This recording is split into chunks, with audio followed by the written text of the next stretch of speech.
Game over, man. Game over. You're gonna need a bigger potion. Why so serious? I am Iron Man. This is a tasty burger. Welcome to the In Session Film Podcast. Welcome to this podcast review from May 3rd, 2023. And are you there, Brendan? It's me, JD Duran. I'm here, JD. I'm here. Can you see me? Can you hear me? I can see you. Yes. Yes. Thanks for joining us, everybody, for this review. I'm very excited to dive into this. Brendan, are you familiar with the famous Judy Blume novel? Oh, of this novel?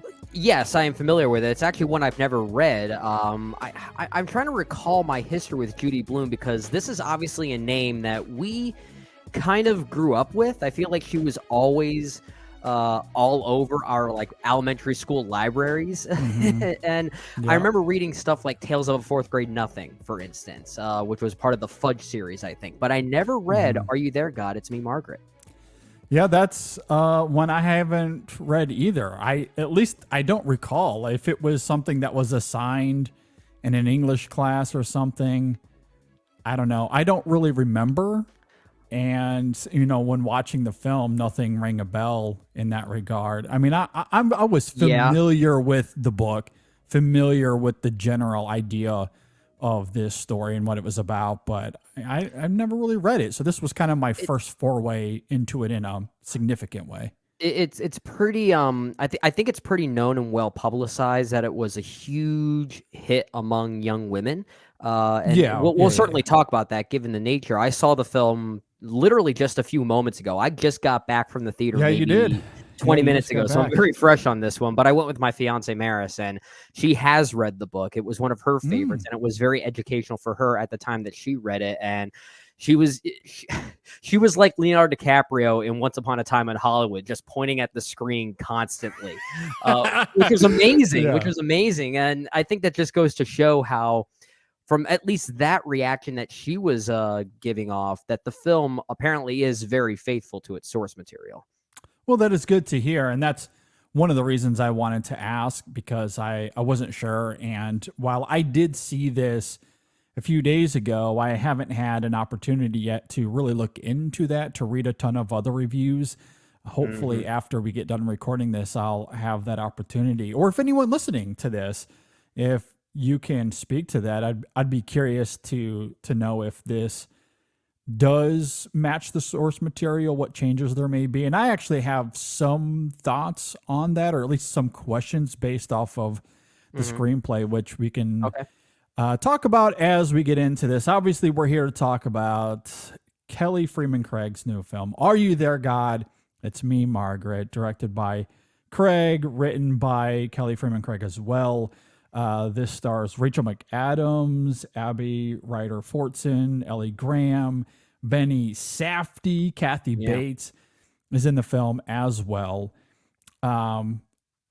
It's interesting because this is where we get to the premise, and I feel like if you're listening to this, you probably have read the book, or at least have seen this. Yeah. It's weird because this is a popular novel. It's one that, again, even if you're like us and you haven't read it, you kind of know what you're getting into. But just in case, when her family moves from the city to the suburbs, 11-year-old Margaret, I don't know what gave that away, but the central character, her name is Margaret. Oh, that would have been so funny if it was one of those cases where the name and the title is nowhere in the movie. Completely switches. 11-year-old Susan has to 11-year-old Bob.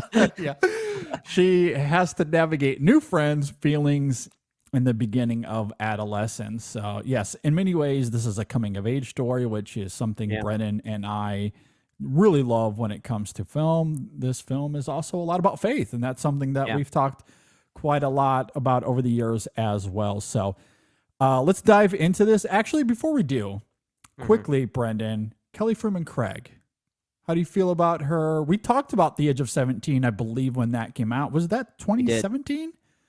That came out? I think it was around that time. And honestly, just given my reaction to this movie, I want to go back and rewatch The Age of 17 again, because we both really liked it at the time, but I'm starting to think we may have slightly underrated it still by saying it was great. Maybe, yeah, because I was pretty high on it at the Yeah, time. yeah, but Yeah. but now looking at what Kelly Fremon Craig is able to capture from not just an adolescent standpoint, but from a female adolescent standpoint, and how not just charming, but how sincere and honest and welcoming that it is, and also kind of challenging as well. Her movies between these two are not really ones that give you all of the answers.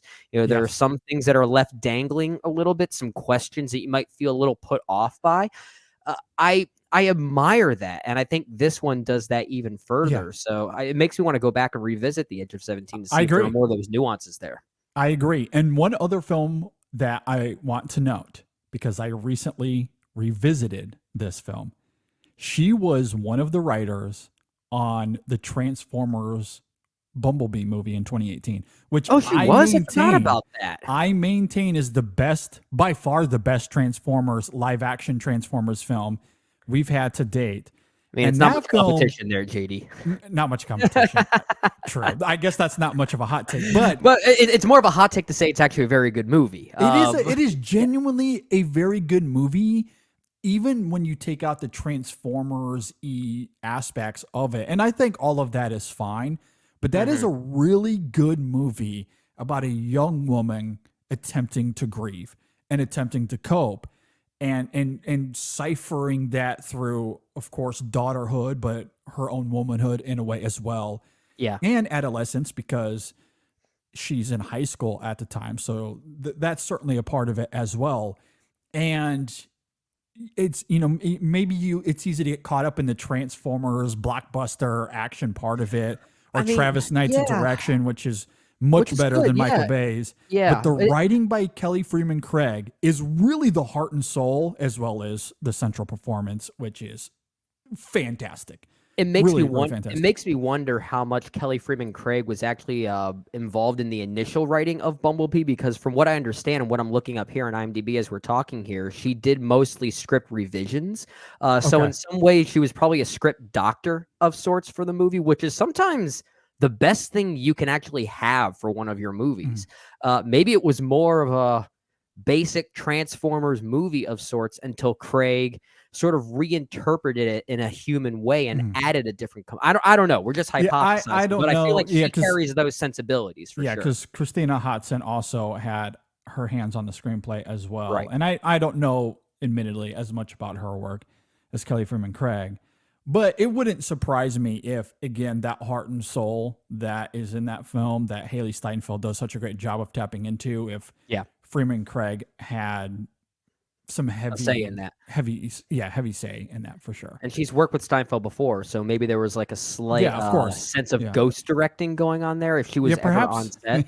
Perhaps. I don't know. Maybe we're just giving Craig a lot of credit because of these two films that she has directed, and maybe it's credit that is deserved. But I don't know. That might be it. At any rate, I saw that on her resume, and and again, as I saw it once again just a few weeks ago, I was like, this makes a lot of sense. I definitely see Kelly Fremon Craig weirdly in that movie, given the arc of Steinfeld's character there. Yeah. Anyway, that's a lot of preamble. Let's get into Are You There, God? It's Me, Margaret.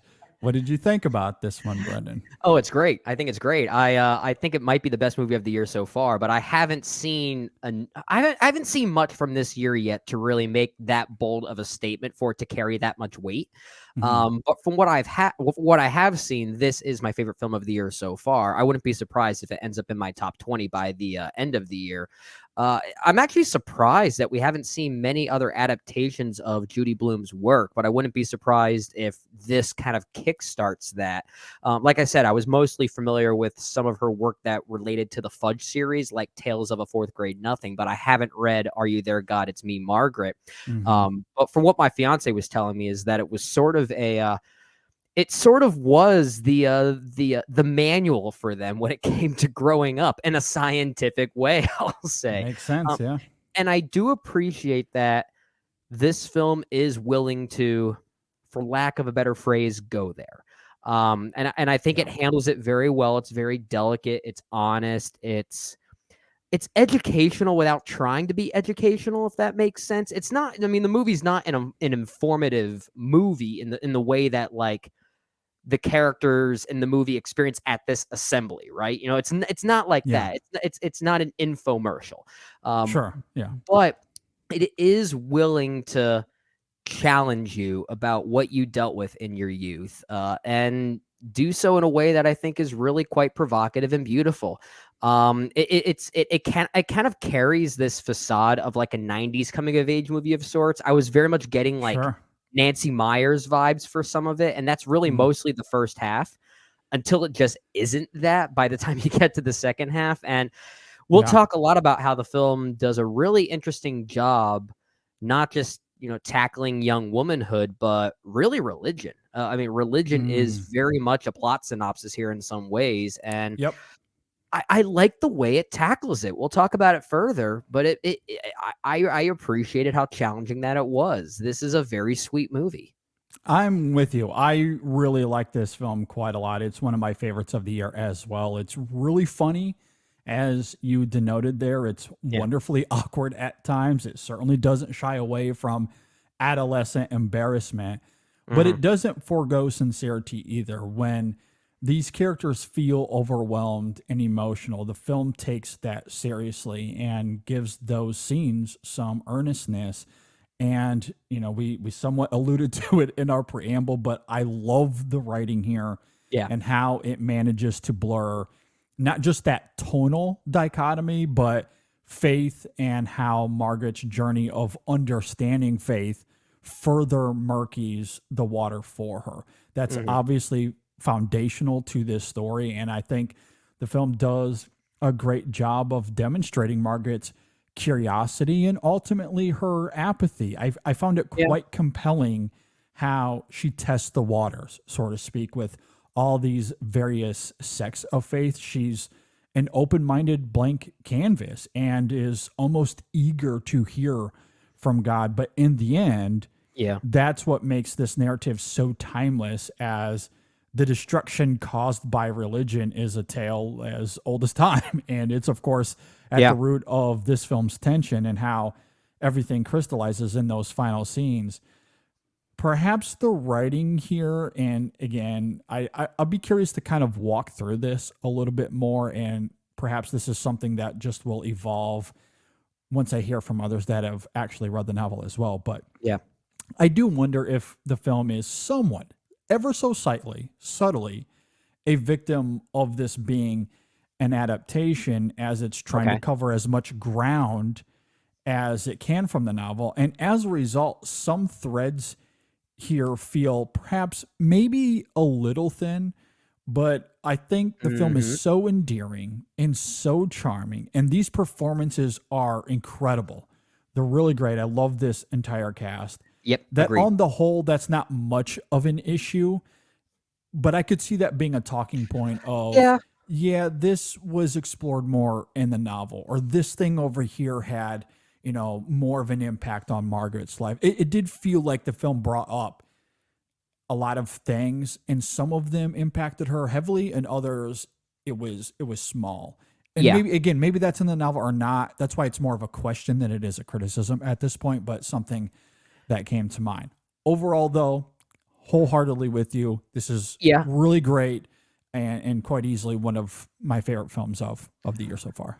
Yeah, I haven't read the novel, as I've mentioned, but I will at least speak to some of those threads that you're talking about, because I did talk to my fiance about that when we were on our way home, and she has read the book, so she was able to speak to some of those things. And weirdly, I brought it up as a question to her as well, because there are some threads that, I don't know if I want to say they're thin, but they do feel slightly unresolved in a way. Like there are certain things that are left dangling a bit. And that's how I felt. But that's something again, it's all a matter of taste and how we feel the movie is operating as a whole. But that's actually one of my favorite things about the film, is that there is actually some unresolved conflict between not just Margaret's friends. There's actually one friend that she has a very close relationship with that just kind of dissipates. But it's never really addressed after what is a significant moment between the two. Yeah, and I like that. I actually like that there is this lingering tension that remains as is, because I don't know if this is the case for you. I've had moments like that with some of my friends from my childhood that it ended up being maybe the pivotal moment that caused us to drift apart for the rest of our lives. And Yeah. I'm not saying that that's what's going to happen between Margaret and this particular friend that we're talking about, but there is a very pivotal moment of contention between the two in a bathroom, a public bathroom, I'll simply say. Yes. And I do think that does a good job mirroring the drama of young womanhood. You know, like that there is like this competitive angle between them that sometimes maintains even longer than the actual friendship ever will. So I kind of like that there are some unresolved things, or even with regard to her family, there's a sense of hope when you bring all of these people together, and then it just kind of ends and it remains kind of, tragic. And I kind of like that I like that it was left a little dangling like that. Maybe the movie could have been a bit stretched in how it explored that, and maybe that's to your point, but I did like that some things were left unanswered for us. I appreciated that. Yeah, I don't think it's necessarily a bad thing. Perhaps it would have enriched the film a little bit further, but Maybe. at times it does offer some great ambiguity. And also, I do understand that this is a film that is tackling various aspects of Margaret's adolescence, this specific time of her life. And it's not just the religion aspect of it, but her friends, she's moved to a new town. She doesn't know anybody. So she doesn't really know these people. She's getting to learn about them, the dynamic of, the various cliques within the school system in her class. Yeah. Like all of that is unfolding in front of her in real time. And then there's everything about her body and the changes there. And the film is blisteringly hilarious when it's emphasizing it's really that in Margaret. So it is navigating a lot. And I understand you're not going to be able to explore everything as thoroughly as you want, which is, again, at this point, maybe more of a talking point, a question than it is a criticism. But I do think perhaps some things could have been fleshed out perhaps a little bit more. But circling back to Kelly Fremon Craig and how she's able to perhaps mitigate what criticisms could be there, because you mentioned the Nancy character, who is the first friend that she meets when they first move to New Jersey. Yeah. And how there is this pivotal moment between the two where their friendship starts to dissolve slightly. And while it is not addressed directly per se, I do love this incredible subtlety that Kelly Fremon Craig shows us, mostly from a directional standpoint, in those final scenes where Margaret makes a choice that is a little bit of redemption on her end, because earlier in the film she had made this mistake and misjudged someone based off of this clique perspective, and how she was caught in those traps. So she makes a choice to befriend someone outside of her clique. It's this endearing little moment. In fact, another one of her group joins her in that moment. Yep. And as the camera cuts to the dance floor, Kelly Fremon Craig then cuts back to the remaining two friends that do not join them on the dance floor. And you get a little bit of insight into what they're seeing, what they're perhaps feeling there.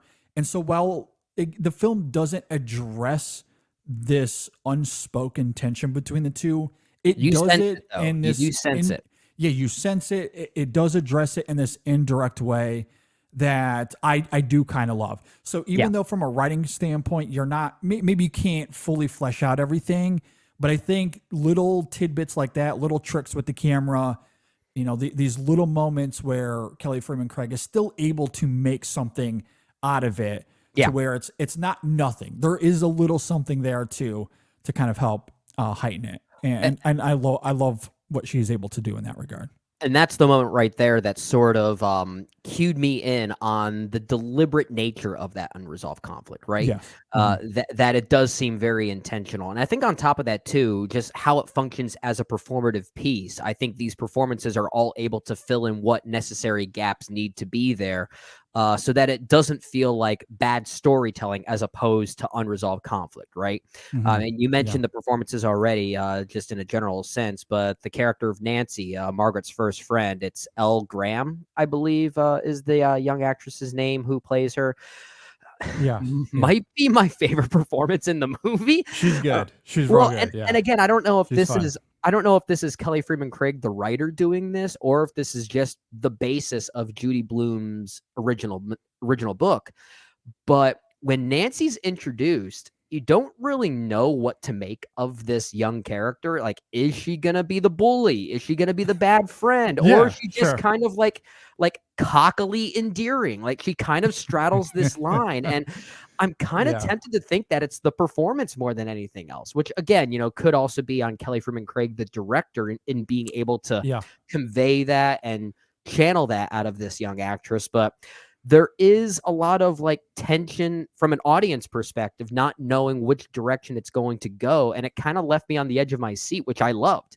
I Yeah. loved. And I think all the performances here kind of have different elements of that. But Elle Graham in particular, with regard to Nancy, I think is really great at sort of keeping you on your toes a little bit. And I think it's really Mhm. cool. Yeah, no, I think it's actually a really interesting supporting performance because she has this incredible confidence early Yeah. on, which we come to find out that perhaps she's overcompensating for some insecurities that she's Kind of feeling. a facade. Yeah. It's a little bit of a facade, but she has this confidence.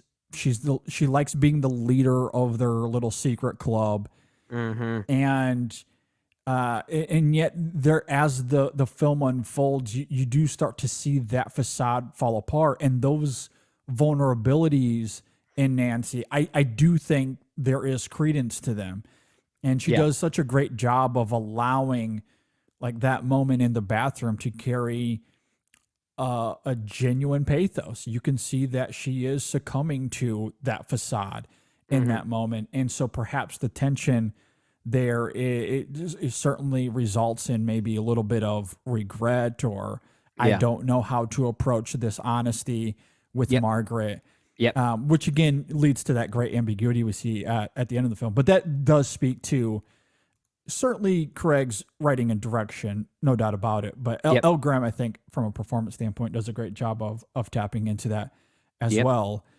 And then there's Rachel McAdams, who, for my money, gives the best performance here. Yeah, I love this entire cast. Don't get me wrong. I do Love too. this entire cast. Very least, I think this might be Rachel McAdams' best performance. She is remarkable here. And Yeah. again, I love that Kelly Fremon Craig takes time to emphasize these subtle moments in the Barbara character here, played by Rachel McAdams. Like a moment that comes to mind for me specifically, because early on in the film we see that, okay, we're moving to New Jersey, sacrifices have to be made. As a Mm-hmm. result, she's not able to indulge in her passion. I'm going to join all of these clubs, at school so I can feel like I'm part of Margaret's life in some way.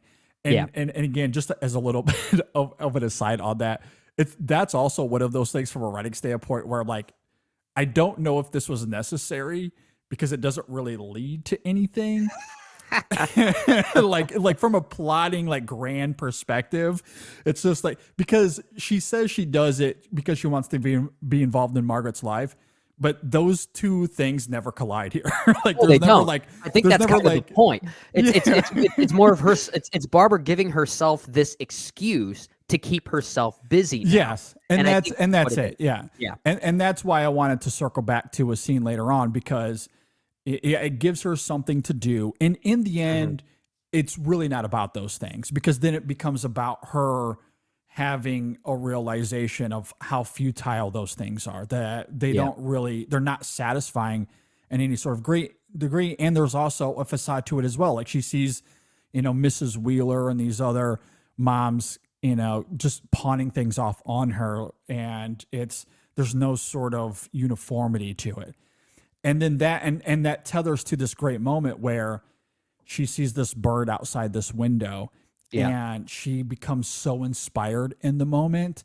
And so she gets her paintbrush, begins to, to draw a little bit. And then seconds later, the doorbell rings, and it's, here, I'm pawning more things onto you, like these tedious things that she doesn't care about.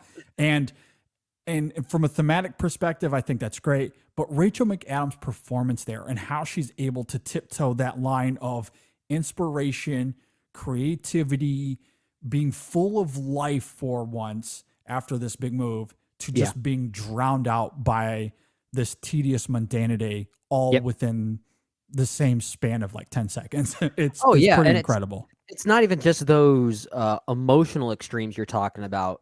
Rachel McAdams is also really funny in the movie. She's too. Really funny. Yeah. And a lot of that is also, once again, credit to Craig, the writer, and maybe even Judy Blume, the original writer. Some of these jokes were originally in the novel, but he talked about how futile these PTA escapades are that Barbara decides to indulge herself and to keep herself busy. The way all of that crystallizes, the final scene between her and Nancy's mother, I'll simply say there's one line of dialogue that is one of the funniest things. It's great. Yeah. It's not even Barbara's answer to that, which is honestly the funniest thing. But Kelly Fremon Craig has a very specific line that shows us how futile all of this is. And it's actually uttered by Nancy's mother, in which she says, "Who would have thought all these stars could be a fire hazard?" Yeah. It's like directly saying, Barbara, you wasted your time on this, didn't you? Yeah. And she did all the work. Yeah. She did all the work. But again, Rachel McAdams, she has to straddle a lot simultaneously, like you're saying. And it's even way early on when the whole move to New Jersey is introduced. And she says, "This is what I want to do. I want to spend time with you, Margaret."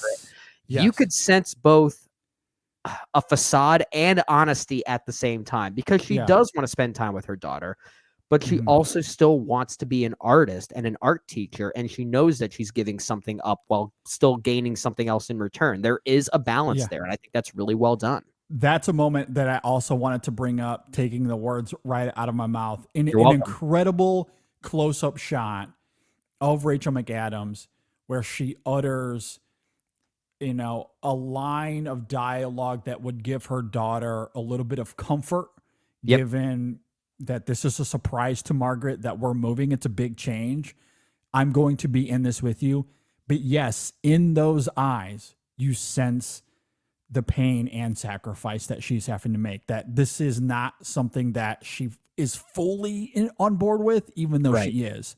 Yeah. And that comes through palpably in McAdams' performance.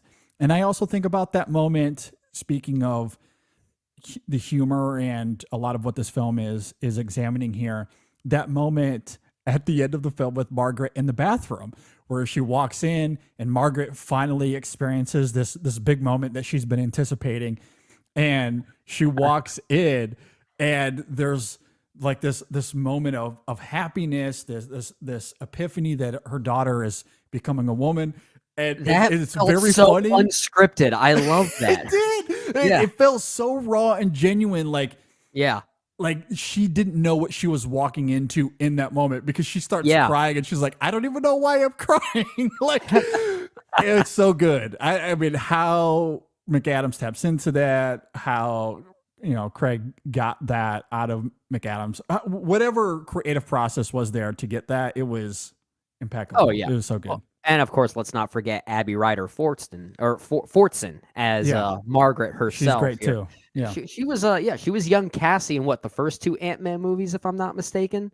I believe so. Yes. Yeah, I that's right. I want to look that up now, because I'm genuinely curious, because I know that she did play a part in the Ant-Man and the Wasp. She played Cassie there, so I knew she looked familiar. But yeah, this is certainly a revelation for her as well, because that final scene there, it does seem like Craig just said, "Okay, we're filming this scene. Oh, this is what's happening. You don't have any writing. Action." And it's it's like she told Fortson, "This is what's happening with Margaret. Yeah. So, as it happens, call for your mother. And then from there, we'll just see what happens. And then McAdams didn't know what she was walking into. She just knew that her cue was to walk into the bathroom. And so then you captured like this raw honesty. I mean, that's what it felt like. I don't know if that's what it was. And if that's not how it was, certainly huge credit to both of them as actresses. I mean, and they're great enough they could pull that off anyway. But and I like how that moment feel real like that.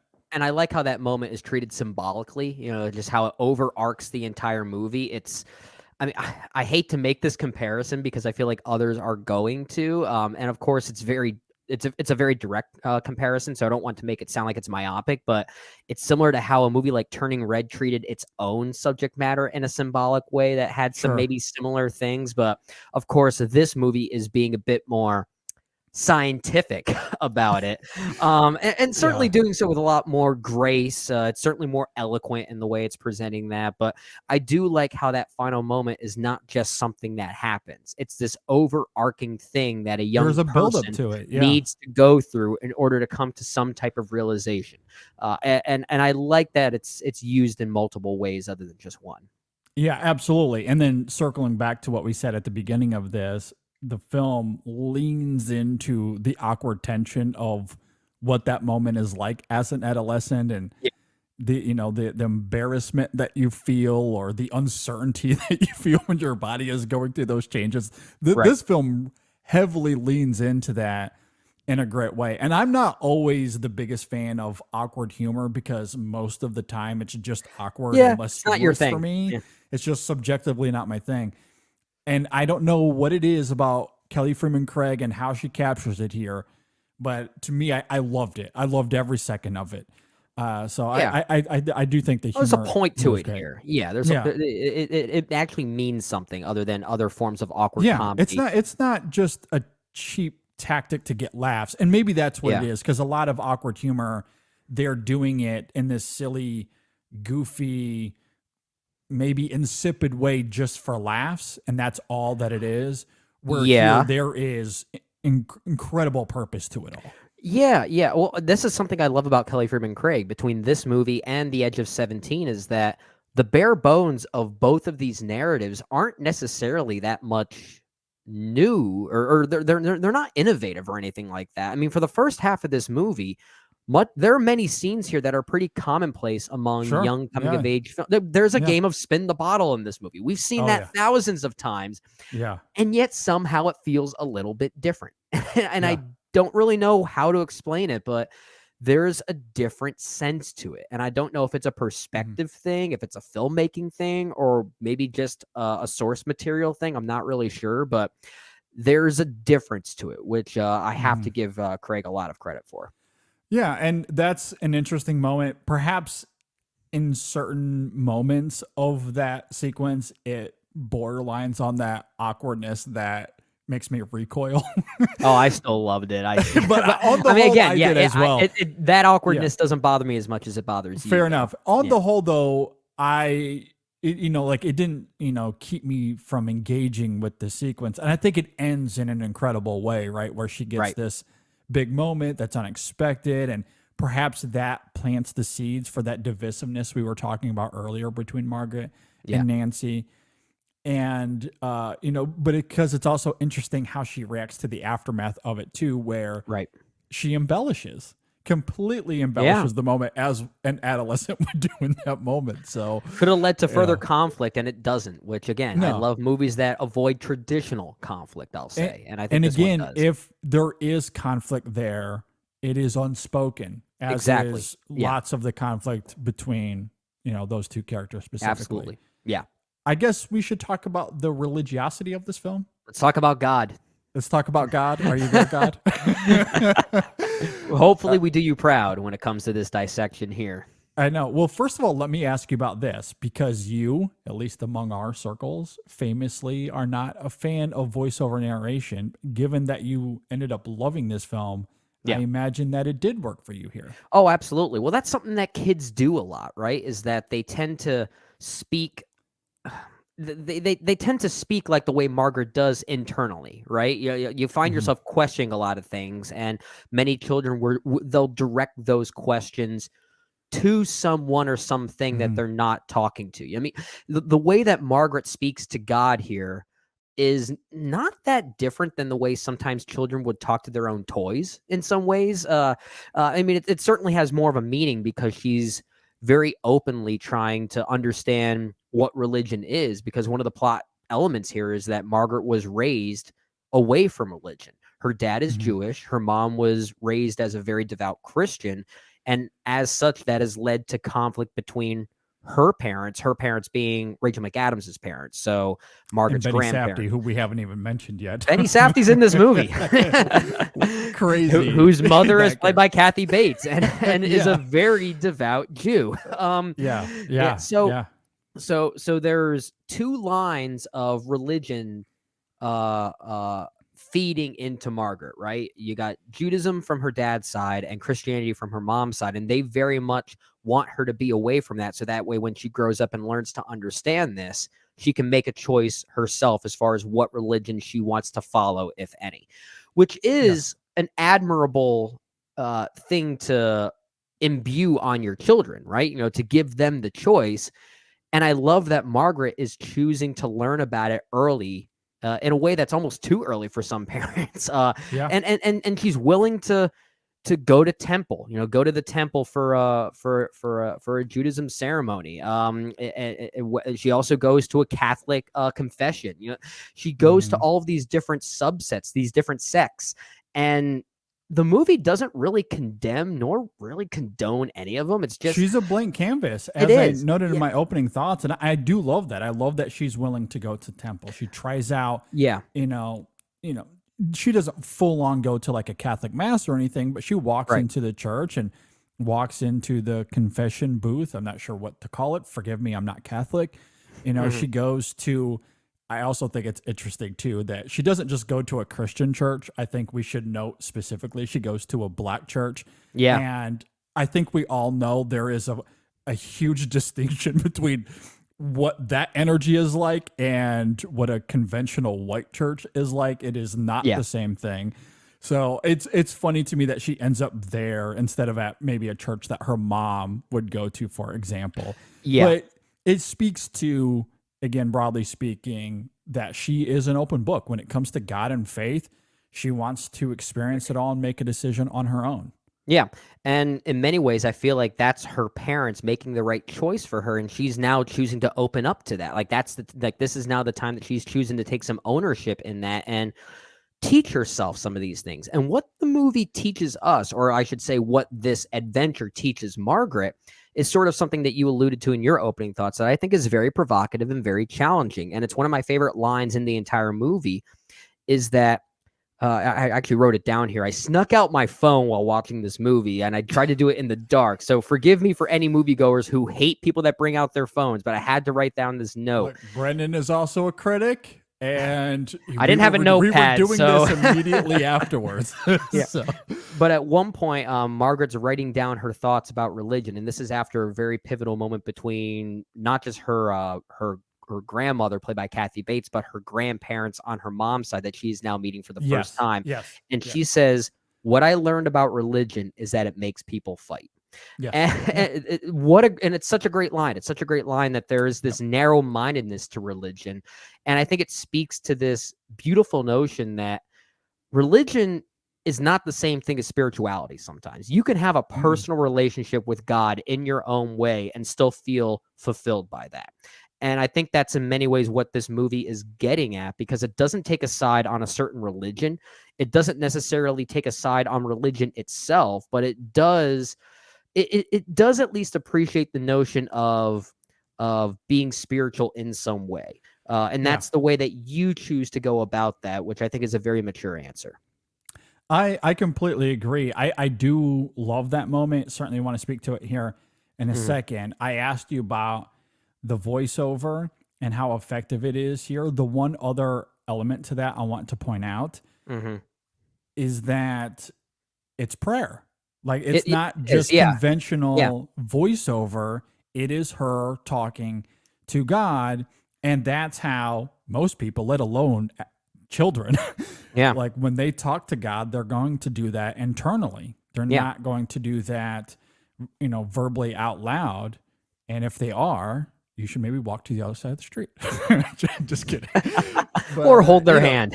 Or hold their hand. Yeah. All joking aside, most people, when they indulge in prayer, they're doing that internally. And this is Margaret voicing her concerns, her challenges to God. And as I noted in my opening thought, she is eager to hear God. Like when she goes to, when she goes to the temple, she's like, I didn't hear you. I didn't feel you, but I wanted to.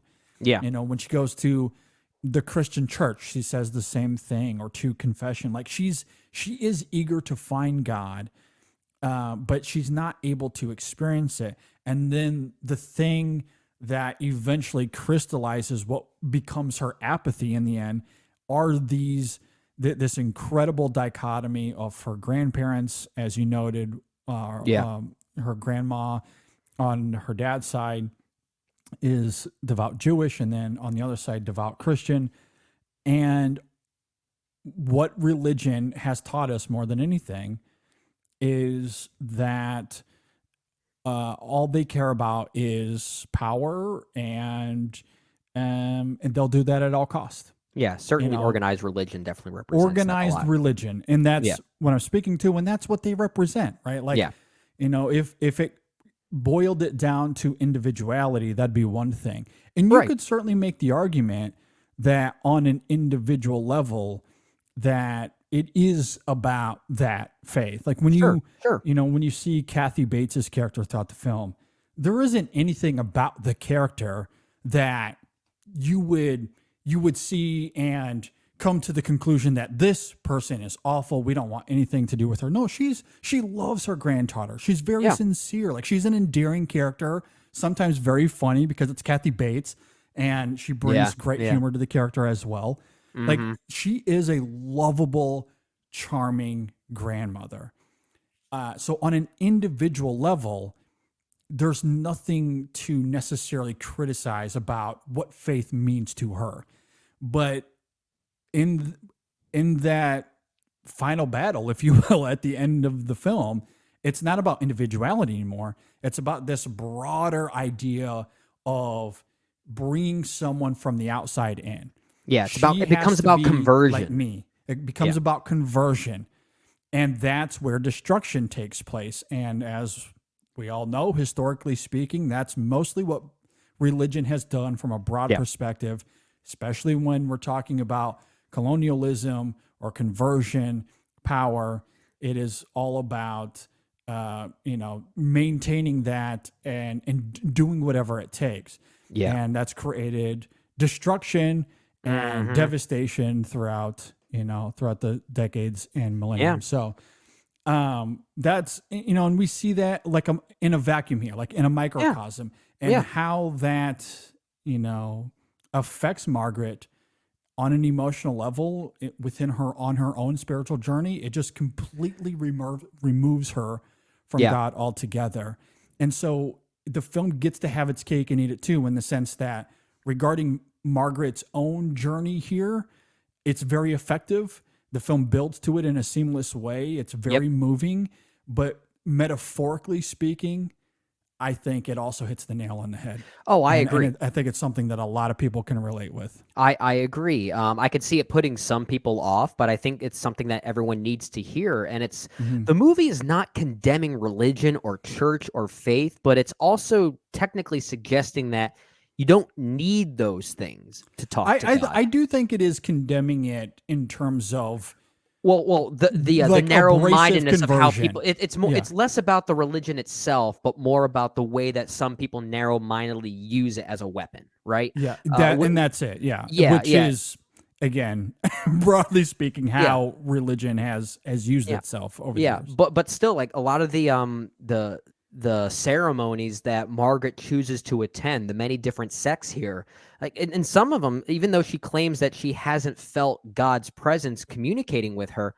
a lot of those experiences aren't necessarily bad experiences, though. No, which is what I do appreciate. If anything, it's the opposite. Like Kelly Fremon Craig, and this is important, does a great job of breeding credence to those experiences. Like when she goes to temple, it's not a bad experience. She just gets to experience it. Same thing with the Christian church.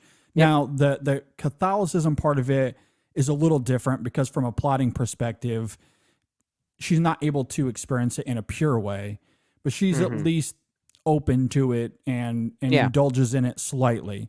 But either way, the film is never condemning those various sects of religion on their own terms. Again, on an individual level, the film is never condemning anything of that. And in fact, if anything, it's the opposite of like, hey, if you're open-minded and a blank canvas and you search this on your own, you might be able to find peace and healing. Yeah, you might find togetherness, you might find community there, and that's perfectly fine. Yeah, and that's a hard thing to navigate with topics like this.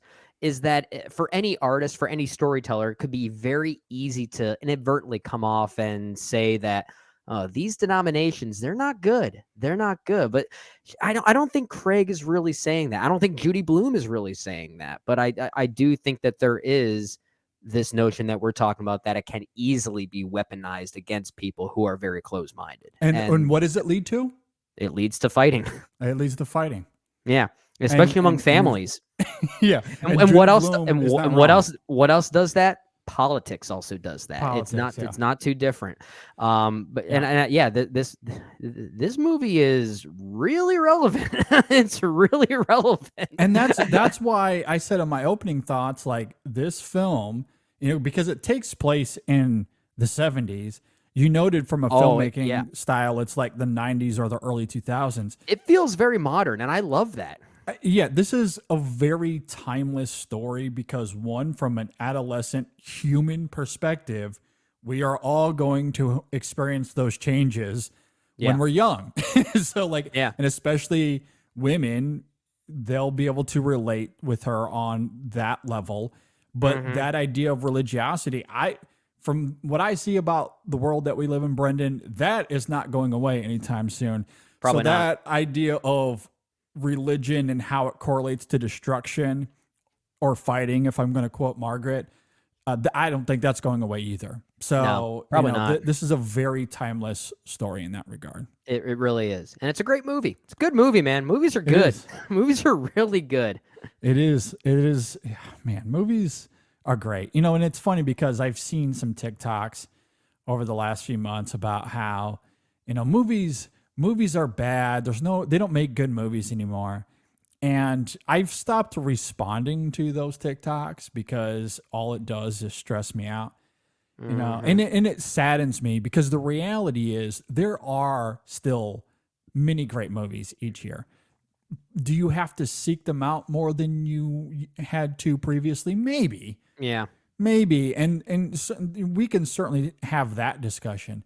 But there are good movies. There are many good movies. Especially movies like this that I think a lot of people are going to enjoy. It actually has a universality to it that I think is very open. It's very warm and welcoming. And I feel like this is one that if you choose to just skip out on this one because of the title, then I think that says more on you than it does on the movie. I completely agree. And the other thing too that's very exciting is that this is in theaters. It did not go to streaming. And given the prominence of the novel, I'm not sure if this would have just been dumped on HBO Max or whatever streaming platform I'm with you. But a movie like this, The Edge of 17, for example, that's, I don't think, based off of a famous novel like this one is. Would that have just gone straight to Hulu in the year of our Lord 2022? Maybe. I could see that being a reality. Yeah. But, I like it that movies like this are in theaters. Or I noted on social media, how I know things are really changing. Kelly Reichardt showing up is exclusively in theaters. It is not on any streaming platform yet. That's just insane. That is just insane. Yeah. That would not have, last year, that would have found... that would have been on Netflix video. Right now. That would be on Netflix right now. Absolutely. 2021 and of course 2020 and First Cow, because of the pandemic, had to go to streaming. Yeah. So unfortunately, it never got a chance to see the theaters.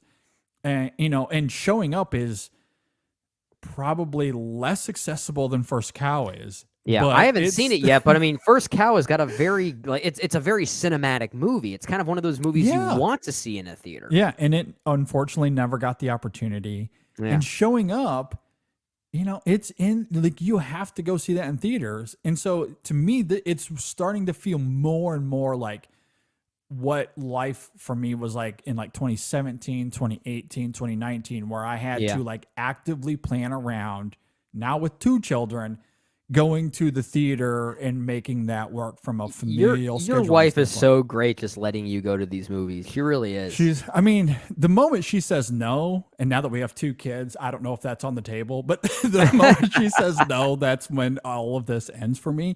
Now, Oh, it was okay. a lot easier to do with just Sam. Yeah. Now, she would be home with 2 kids when I go to the So theaters. But when Andrew starts getting older and you have to pay more attention to him, yeah. that might change things So a little bit. We'll see. And it's this interesting thing because I understand that through the pandemic, maybe we got a little bit complacent, and from a parenting standpoint, it was very convenient for me to be able to at a moment's notice watch the showing ups of the world, the First Cows of the world, or maybe even the Are You There, God, It's Me, Margarets of the world, going straight to Prime Video or Netflix or whatever that we've had over the last 3 years. From a parent perspective, I'm able to watch more movies that way. It's very easy for me to schedule around family stuff that way. However, as a cinephile, I much prefer to watch these in theaters. Yeah. So it's a good problem for me to have when I have to hike 30 minutes down the road to go see Showing Up in a theater because that's the only place that you can watch it right now. I kind of love having that The problem. fact that we have to go on an adventure to see the new Kelly Reichardt film now rather than just our Movies couch. are back, baby. Yeah, that's how you know movies are back. Like I love that. Yeah. So Yeah, me this too. is the next year or two could get really fun. So at any rate, any final thoughts on Are You There, God? It's Me, Margaret. I just hope people see it. I really do. I'm just trying to think if there are any performances here we didn't get a Can we chance to quickly talk about Benny Safdie? Oh, Because he's really good in this. He's really good like in this this. kind of performance. I feel like is not what we typically equate with Benny Safdie and his Well, films and especially as a performances. director. This is a very warm and compassionate and kind of goofy's not the right word, but he's a very optimistic father figure, and he's a sweetheart. He really is. Even when there are moments of conflict that do arise between he and his wife, played by Rachel McAdams, they kind of get resolved pretty quickly because of the tenderness that they have. And again, you don't really associate that type of behavior with the man who helped direct Uncut Gems, right? I mean, exactly. You just don't. Yeah, exactly. Yeah, or like his character in Good Time, like I feel like when I think of Benny Safdie, like I think of like those kind of characters or performances, you especially think of his directorial work. At least his performance in Licorice Pizza kind of made sense. Yeah, no, that's a good point. Yeah, I mean, it kind of straddled the line maybe a little bit between what we see here and what we know him for. There was kind of a middle ground there, I guess. But yeah, this is a very different kind of vibe that we haven't really seen from him, I guess. I guess I just wanted to hang out with him. I really seriously, did. Yeah. He's really great, really endearing. Help him mow the lawn. the lawn gag throughout the film was really funny. Yeah. And I also loved, circling back to some of the awkward tension of the film, that moment when his mom shows up for dinner there at the very end before things blow up. Like his reaction there is hilarious. Like it is so good.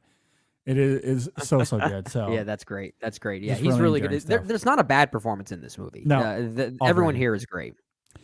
I guess my other last final thought, because you mentioned earlier, but we didn't have a chance to pause on it. But this circles back to our conversation on Rachel McAdams here. Yeah. Because there comes that moment where Margaret asks her about her parents. Because up until that point in the film, we didn't really know anything about them. And she's like, yeah, why haven't we ever seen them before? And then Rachel McAdams has to explain to her daughter for the first time why they've never visited them in Ohio, or why they've never come to see them in New York. And it's a really touching and moving scene. And again, McAdams just slays in this film. It's just another example of the nuance and it's such an interesting scene too to have that placed like maybe a third of the way through the movie, because it almost felt like a potential final scene to some other story, which I kind of love. You know, it introduces some type of tension between family members, and the one who you would think is most misunderstanding of that, the child perspective, kind of consoles the mother figure here, and I love that it kind of reverses roles a little bit. It's really tender and sweet. I completely agree. Really do like it. Yeah. And then the last one, I'm trying to find the actor's name. Well, as you're looking, I'll say one thing and shift gears just a little bit, but something I had no idea about this movie as I was sitting there during the end credits, and I'm not sure if you paid close attention to the end credits and who did what behind the camera, but do you know who the composer was for this movie? Hans Zimmer. I know. How It was weird. freaking Hans Zimmer. I noticed that earlier because, the Dune trailer came out, and of course Zimmer and his his part of that. Yeah. And so anyway, I got down a Zimmer rabbit hole and was looking some stuff up on his IMDb, and I did not know that. I did not make that connection at all. I just happened to see that when it came up on his IMDb page. I was like, I had no clue that he composed this film. Weird. Yeah. Yeah. But yeah, I thought that was weird. It's a good score. It's a really good score. It is good. I will admit I was so charmed by the humor and the writing and the performances that I didn't pay too much attention to it. But now I am incredibly curious to go listen to this on Spotify whenever it drops. I hope that it's up there now, because I might just do that later tonight. But that was fascinating. I guess my last final thought here, I can't find the actor's name, forgive me, but shout out to teacher guy. Really affable was that character in this film too. Echo Kellum, who played Mr. Benedict? Is that who you're thinking of? Is that who? Yeah. The teacher played by Echo Kellum. I think that's who it is. Small role, but I love the little influence he has here on the film. Again, it could seem like an unresolved thread, or it could have resolved itself too quickly. But again, the performance is so tender and so sweet that you just kind of buy it regardless of where it goes. Yeah, and maybe it's just performance, and that's all that it is, because he's only in the film like 3 or 4 different times. But each time he's there, there's this tender quality that he brings to the conversations he leaves has with an Margaret. impression. Yeah, it leaves a huge impression, and it certainly speaks to, again, in these very subtle ways, the importance of, that role in our kids' lives. Yeah. Which blows my mind that we don't pay those people like anything. It's kind of crazy. Do you still remember your teachers from elementary school at all? Like their names and... I do remember a few, yes. Okay. I remember almost all of them. But then again, I also went to a much smaller school. I mean, my graduating class in high school was like 120. That is small. Yeah. I told you this. It was very common for me to be late to school because I got stuck behind a horse and buggy on the way there. Oh, yeah. Yeah, I made that joke many times, but that's where I grew up, in Berks County, Pennsylvania.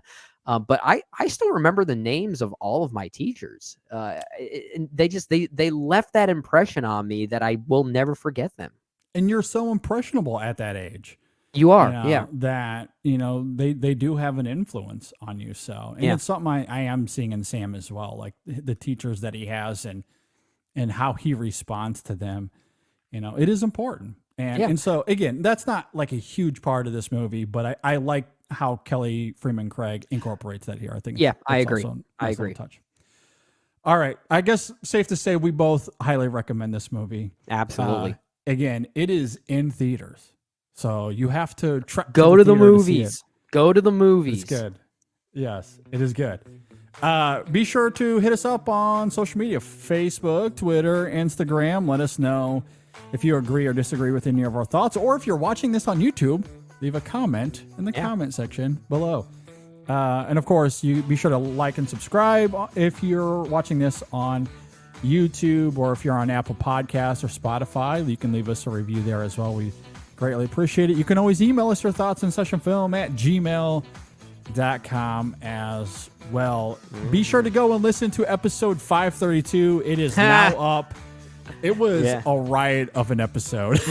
We It was- finally crossed 2 hours with the new format. Yeah, it was a lot of fun. We ranked Disney Animation's golden and silver ages, however you want to label it. Yeah. And it was great. There was a lot of fun to be had. There were some debates, and at one point, Jay even walked out and Walked out and destroyed started his beating up a backpack. pillow. Yeah.